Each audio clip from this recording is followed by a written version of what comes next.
14 प्राचीन हिंदू परंपराएं और उनसे जुड़े फायदे। पुराने समय से बहुत सी परंपराएं प्रचलित हैं, जिनका पालन आज भी काफी लोग कर रहे हैं। ये परंपराएं धर्म से जुड़ी दिखाई देती हैं, लेकिन इनके वैज्ञानिक कारण भी हैं।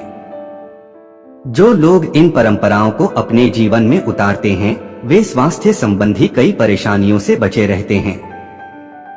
यहाँ जानिए ऐसी ही 14 खास परंपराएं जिनका पालन अधिकतर परिवारों में किया जाता है। एक ही गोत्र में शादी नहीं करना। कई शोधों में ये बात सामने आई है कि व्यक्ति को जेनेटिक बीमारी न हो, इसके लिए एक इलाज है सेपरेशन ऑफ जीन्स, यानी अपने नजदीकी रिश्तेदारों में विवाह नहीं करना चाहिए। रिश्तेदारों में जीन्स सेपरेट विभाजन नहीं हो पाते हैं और जीन्स से संबंधित बीमारियां जैसे कलर ब्लाइंडनेस आदि होने की संभावनाएं रहती हैं। संभवतः पुराने समय में ही जीन्स और डीएनए के बारे खोज कर ली गई थी और इसी कारण एक गोत्र में विवाह न करने की परंपरा बनाई गई। 2 कान छिदवाने की परंपरा। स्त्री और पुरुषों दोनों के लिए पुराने समय से ही कान छिदवाने की परंपरा चली आ रही है। हालांकि आज पुरुष वर्ग में ये परंपरा मानने वालों की संख्या काफी कम हो गई है। इस परंपरा की वैज्ञानिक मान्यता ये है कि इससे सोचने की शक्ति बढ़ती है, बोली अच्छी होती है। कानों से होकर दिमाग तक जाने वाली नस का रक्त संचार नियंत्रित और व्यवस्थित रहता है। कान छिदवाने से एक्यूपंक्चर से होने वाले स्वास्थ्य लाभ भी मिलते हैं। ऐसी मान्यता है कि इससे छोटे बच्चों को नजर भी नहीं लगती है। 3 माथे पर तिलक लगाना। स्त्री और पुरुष माथे पर कुमकुम चंदन का तिलक लगाते हैं। इस परंपरा का वैज्ञानिक तर्क यह है कि दोनों आंखों के बीच में आज्ञा चक्र होता है। इसी चक्र स्थान पर तिलक लगाया जाता है। इस चक्र पर तिलक लगाने से हमारी एकाग्रता बढ़ती है। मन बेकार की बातों में उलझता नहीं है। तिलक लगाते समय उंगली या अंगूठे का जो दबाव बनता है, उससे माथे तक जाने वाली नसों का रक्त संचार व्यवस्थित होता है। रक्त कोशिकाएं सक्रिय हो जाती हैं। 4 जमीन पर बैठकर भोजन करना। जमीन पर बैठकर भोजन करना पाचन तंत्र और पेट के लिए बहुत फायदेमंद है। पालथी मारकर बैठना एक योग आसन है। इस अवस्था में बैठने से मस्तिष्क शांत रहता है और भोजन करते वक्त दिमाग शांत हो तो पाचन क्रिया अच्छी रहती है। पालथी मारकर भोजन करते समय दिमाग से एक संकेत पेट तक जाता है कि पेट भोजन ग्रहण करने के लिए तैयार हो जाए। इस आसन में बैठने से गैस, कब्ज, अपच जैसी समस्याएं दूर रहती हैं। 5 हाथ जोड़कर नमस्ते करना। हम जब भी किसी से मिलते हैं तो हाथ जोड़कर नमस्ते या नमस्कार करते हैं। इस परंपरा का वैज्ञानिक तर्क यह है, नमस्ते करते समय सभी उंगलियों के शीर्ष आपस में एक दूसरे के संपर्क में आते हैं और उन पर दबाव पड़ता है। हाथों की उंगलियों की नसों का संबंध शरीर के सभी प्रमुख अंगों से होता है। इस कारण उंगलियों पर दबाव पड़ता है तो इस एक्यूप्रेशर दबाव का सीधा असर हमारी आंखों, कानों और दिमाग पर होता है। साथ ही नमस्ते करने से सामने वाला व्यक्ति हम लंबे समय तक याद रह पाता है। इस संबंध में एक अन्य तर्क यह है कि जब हम हाथ मिलाकर अभिवादन करते हैं तो सामने वाले व्यक्ति के कीटाणु हम तक पहुंच सकते हैं, जबकि नमस्ते करने पर एक दूसरे का शारीरिक रूप से संपर्क नहीं हो पाता है और बीमारी फैलाने वाले वायरस हम तक पहुंच नहीं पाते हैं। 6 भोजन की शुरुआत तीखे से और अंत मीठे से। धार्मिक कार्यक्रमों में भोजन की शुरुआत अक्सर मिर्च मसाले वाले व्यंजन से होती है और भोजन का अंत मिठाई से होता है। इसका वैज्ञानिक तर्क यह है कि तीखा खाने से हमारे पेट के अंदर पाचन तत्व एवं अम्ल सक्रिय हो जाते हैं। इससे पाचन तंत्र ठीक तरह से संचालित होता है। अंत में मीठा खाने से अम्ल की तीव्रता कम हो जाती है। इससे पेट में जलन नहीं होती है। 7 पीपल की पूजा।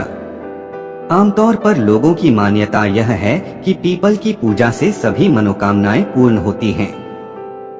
इसका एक तर्क यह है कि इसकी पूजा इसलिए की जाती है ताकि हम वृक्षों की सुरक्षा और देखभाल करें और वृक्षों का सम्मान करें, उन्हें काटे नहीं। पीपल एकमात्र ऐसा वृक्ष है जो रात में भी ऑक्सीजन छोड़ता है। इसीलिए अन्य वृक्षों की अपेक्षा इसका महत्व काफी अधिक बताया गया है। 8. दक्षिण दिशा की ओर सिर करके सोना। दक्षिण दिशा की ओर पैर करके सोने पर बुरे सपने आते हैं। इसीलिए उत्तर दिशा की ओर पैर करके सोना चाहिए। इसका वैज्ञानिक तर्क ये है कि जब हम उत्तर दिशा की ओर सिर करके सोते हैं तब हमारा शरीर पृथ्वी की चुंबकीय तरंगों की सीध में आ जाता है। शरीर में मौजूद आयरन यानी लोहा दिमाग की ओर प्रवाहित होने लगता है। इससे दिमाग से संबंधित कोई बीमारी होने का खतरा बढ़ जाता है। ब्लड प्रेशर भी असंतुलित हो सकता है। दक्षिण दिशा में सिर करके सोने से ये परेशानियां नहीं होती हैं। 9. सूर्य की पूजा करना। सुबह सूर्य को जल चढ़ाते हुए नमस्कार करने की परंपरा बहुत पुराने समय से चली आ रही है। इस परंपरा का वैज्ञानिक तर्क ये है कि जल चढ़ाते समय पानी से आने वाली सूर्य की किरणें जब आंखों हमारी में पहुंचती हैं तो आंखों की रोशनी अच्छी होती है। साथ ही सुबह सुबह की धूप भी हमारी त्वचा के लिए फायदेमंद होती है। शास्त्रों की मान्यता है कि सूर्य को जल चढ़ाने से घर परिवार और समाज में मान सम्मान मिलता है। कुंडली में सूर्य के अशुभ फल खत्म होते हैं।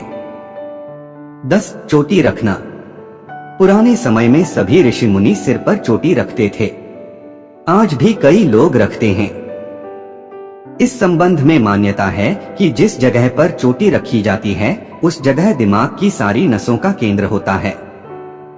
यहाँ चोटी रहती है तो दिमाग स्थिर रहता है, क्रोध नहीं आता है और सोचने समझने की क्षमता बढ़ती है।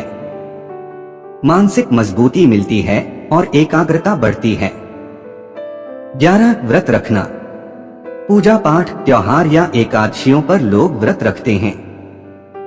आयुर्वेद के अनुसार व्रत से पाचन क्रिया अच्छी होती है और फलाहार लेने से पाचन तंत्र को आराम मिलता है। शोधकर्ताओं के अनुसार व्रत करने से कैंसर का खतरा कम होता है। हृदय संबंधी, मधुमेह आदि रोग होने की संभावनाएं भी कम रहती हैं। 12. चरण स्पर्श करना।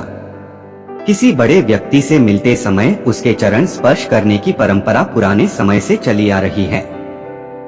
यही संस्कार बच्चों को भी सिखाते हैं ताकि वे भी बड़ों का आदर करें। इस परंपरा के संबंध में मान्यता है कि मस्तिष्क से निकलने वाली ऊर्जा हमारे हाथों से सामने वाले पैरों तक पहुंचती है और बड़े व्यक्ति के पैरों से होते हुए उसके हाथों तक पहुंचती है। आशीर्वाद देते समय व्यक्ति चरण छूने वाले के सिर पर अपना हाथ रखता है। इससे हाथों से वह ऊर्जा पुनः हमारे मस्तिष्क तक पहुंचती है। इससे ऊर्जा का एक चक्र पूरा होता है। 13. मांग में सिंदूर लगाना। विवाहित महिलाओं के लिए मांग में सिंदूर लगाना अनिवार्य परंपरा है। इस संबंध में तर्क यह है कि सिंदूर में हल्दी, चूना और मरकरी, पारा, तरल धातु होता है। इन तीनों का मिश्रण शरीर के ब्लड प्रेशर को नियंत्रित करता है। इससे मानसिक तनाव भी कम होता है। 14. तुलसी की पूजा। तुलसी की पूजा करने से घर में सुख समृद्धि बनी रहती है, शांति रहती है। इसका तर्क यह है कि तुलसी के संपर्क से हमारा इम्यून सिस्टम मजबूत होता है। यदि घर में तुलसी होगी तो इसकी पत्तियों का इस्तेमाल भी होगा और उससे कई बीमारियां दूर रहती हैं।